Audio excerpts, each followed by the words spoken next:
மணிரத்னம் அவர்களின் தளபதி படத்தில் மம்பூட்டி அவர்களின் உதவியாளரில் ஒருவராக நாகேஷ் அவர்கள் வருவார். நாகேஷ் அவர்களிடம் 10 நாள் கால்ஷீட் வாங்கி இருந்த போதிலும் படத்தில் நாகேஷ் அவர்கள் நடித்த 3 காட்சிகள் மட்டுமே இடம்பெற்றிருந்தன.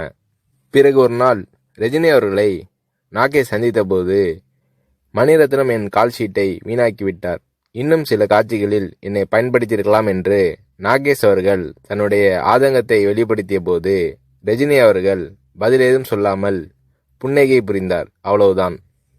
பின்னர் தான் நாகேஷ் அவர்களுக்கு ரஜினி அவர்களின் மௌனத்தின் அர்த்தம் புரிந்தது. ரஜினி அவர்களிடம் பேசிக்கொண்டிருக்கும் போது அங்கே இல்லாத 3வது நபரை பற்றி குறை சொல்லி பேசினால் ரஜினி அவர்கள் அதை விரும்புவதில்லை. 3வது மனிதரை பற்றி பேசுவதோ விமர்சிப்பதோ நாகரீகம் இல்லை என்பது ரஜினி அவர்களின் பாலிசி. இது நாகேஷ் அவர்களுக்கு தெரிய வந்தபோது ரஜினி அவர்கள் மீதான மதிப்பு நாகேஷ் அவர்களின் உள்ளத்தில் பல மடங்கானது.